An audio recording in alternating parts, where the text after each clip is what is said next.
भोग के द्वारा ही प्रारब्ध का विनाश होता है, ऐसा शास्त्रों में पाया गया।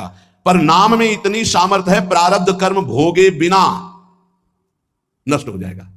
नहीं तो प्रारब्ध बड़े बड़े तपस्वी ज्ञानियों भक्तों ने भी स्वीकार करके भोगा है।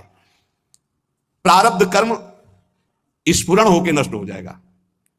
स्फुरण स्वप्न में देखा आपने, 4 लोग आए, मार लाठी, आपको बहुत पीटा, आंख खुली, एक और डंडा ले लगे, प्रारब्ध भोग नष्ट हो गया। कुछ प्रारब्ध भोग भगवान भगवा देते हैं और हजारों प्रारब्ध भोग कटवा देते हैं। हजारों प्रारब्ध भोग स्वप्न में कटवा देते हैं। विश्वास करना, भगवान बड़े लीला बिहारी हैं।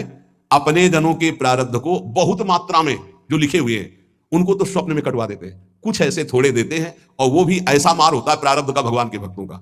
जैसे कोई पड़ोसी से बालक कुछ बिगाड़ करके झगड़ा कर लिया, अब पड़ोसी मारने आ रहा है तो उसकी मैया बड़ी प्रवीण होती, दौड़ के जाती है, वो कहती है अरे रुको रुको, कहा था दुष्ट तू मानेगा नहीं। वो इतना गुस्सा करके ऊंचे हाथ उठा के, और हाथ पीठ में आते आते नरम पड़ गया, धीरे से लगा, फिर ऊपर उठा तो आसपास, अरे बहन जी रहने दीजिए, आप कहते तो हम मान जाते, नहीं हाथ तो इसकी खाल उधेड़ देती। ऐसा प्रारब्ध भोग भगवाते भगवान। समझ पा रहे हो? हाथ बहुत ऊंचा उठा रही मैया, पर उसका लाला है इसलिए बहुत धीरे पड़ता है जाकर के। अगर पड़ोसी मारता तो भले हाथ ऊंचा ना उठता, लेकिन वो बहुत जोर का लगता। तो ऐसे ही प्रारब्ध पड़ोसी की तरह पिटाई करता है सबकी, लेकिन भक्तों की प्रति जब पिटाई होती है तो मैया की तरह पिटाई होती है। हाँ, जैसे कुम्हार नीचे हाथ लगा के ऊपर पिटाई करता है ना मटकी की, ऐसे भगवान आनंद सिंधु सत्य कह रहे हैं, आनंद का हाथ लगा करके ऊपर से प्रारब्ध को भगवा देते हैं।